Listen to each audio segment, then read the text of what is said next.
নমস্কার বন্ধুরা, Bengali food and ব্লগে নতুন একটি রেসিপিতে তোমাদেরকে স্বাগত জানাই। আজকে আমরা তৈরি করব কাঁঠাল দানা ভর্তা। তো চলো যা যা লাগবে দেখিয়ে দিই। এই যে এগুলো হচ্ছে কাঁঠাল দানা, এগুলোকে কিন্তু ভালো করে আমরা রোদে শুকনো করে নিয়েছি।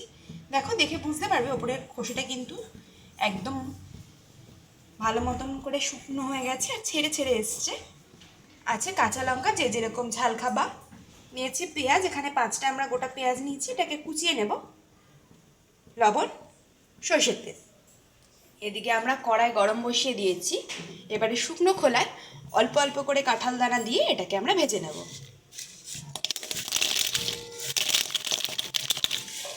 অল্প অল্প করে কাঁঠাল দানা দিয়ে এটাকে ভালো মতন করে লাল লাল করে ভাজবো।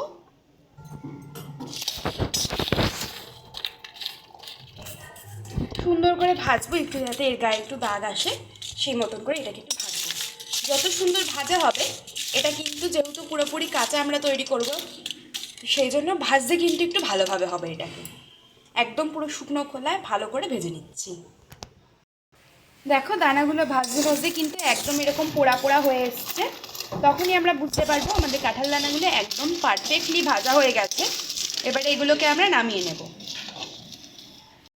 দেখো, একটা তোমাদেরকে খুলে দেখাচ্ছি কত সুন্দর হয়েছে, আর ভেতরটাও কিন্তু বেশ সুন্দর হয়েছে। একটু বেশ গরম আছে এটা, একদম যেহেতু এখনই নামানো হয়েছে।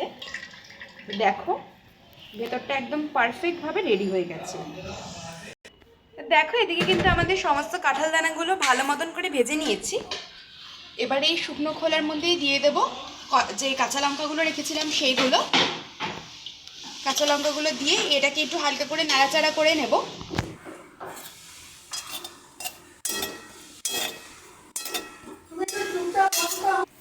দেখো, লঙ্কাগুলো কিন্তু আমাদের হালকা হালকা একটু দাগ হয়েছে, লঙ্কাগুলোতে একটু হালকা ভাজা হয়ে গেছে। এবারে আমরা লঙ্কাগুলোকে নামিয়ে নিচ্ছি। চলো, এবারে এই কাঁঠাল দানার যে খোসাগুলো আছে এগুলোকে আমরা ছাড়িয়ে নিচ্ছি। ছাড়িয়ে এরকম ভেতর থেকে কাঁঠাল দানাগুলো বের করে নেব।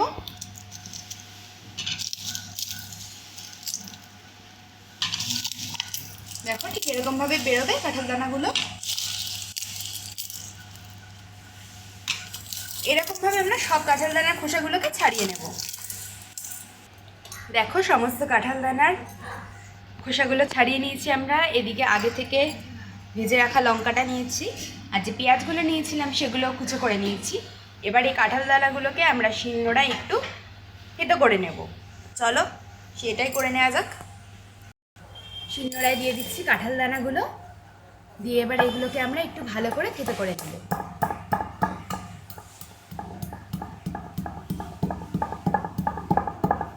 এগুলো কিন্তু আমরা বাটছি না, থেতো করছি। দেখো, ঠিক এইভাবে কিন্তু থেতো করে নেব।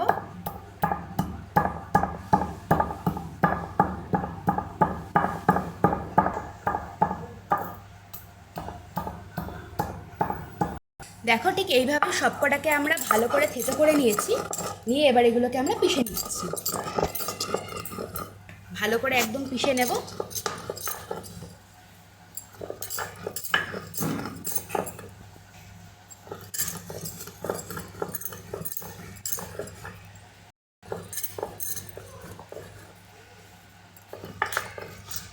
যেরকম আমরা মশলা বাটি ঠিক সেরকমভাবে কিন্তু এগুলোকে আমরা পিষে নিচ্ছি।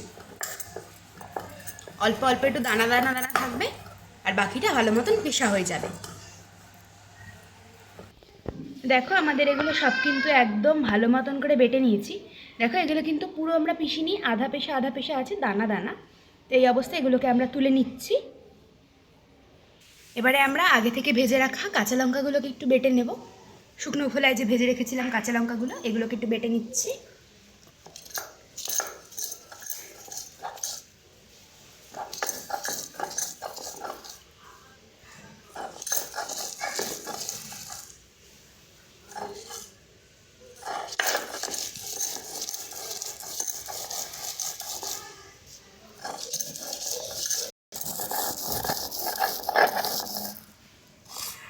দেখো, সুন্দর করে আমরা পুরো কাঁচা লঙ্কাটাকেও বেটে নিয়েছি।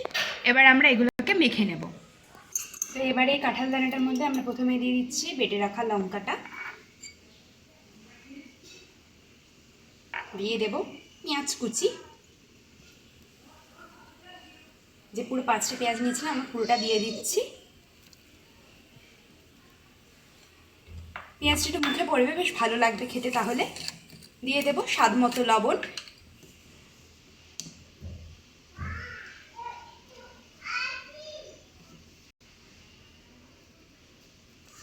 এবারে দিয়ে দেব পরিমাণ মতন কাঁচা সর্ষের তেল।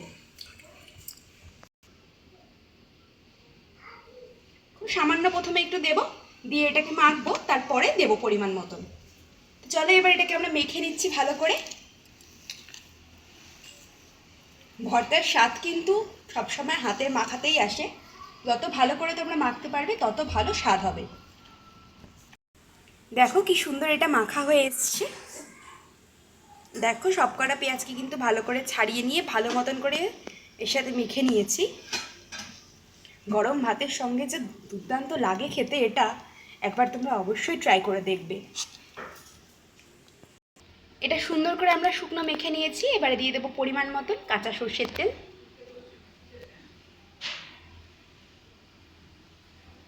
খুব বেশি দেব না, যতটা পরিমাণ লাগবে দিয়ে ভালো মতন করে এটাকে মেখে নিলেই তৈরি হয়ে যাবে আমাদের কাঁঠাল দানার ভর্তা। কোনো রকম ঝামেলা ছাড়াই খুব সহজেই কিন্তু তোমরা তৈরি করে নিতে পারবে এটাকে।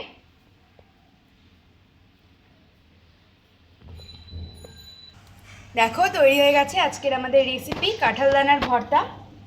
গরম ভাতের সঙ্গে কিন্তু দুর্দান্ত লাগে এটা খেতে, তোমরা অবশ্যই একবার ট্রাই করে দেখো। ভিডিওটি ভালো লেগে থাকলে অবশ্যই একটি লাইক কমেন্ট শেয়ার করে দেবে, আর আমাদের চ্যানেলে নতুন হয়ে থাকলে চ্যানেলটা সাবস্ক্রাইব করে দেবে। ধন্যবাদ সকলকে।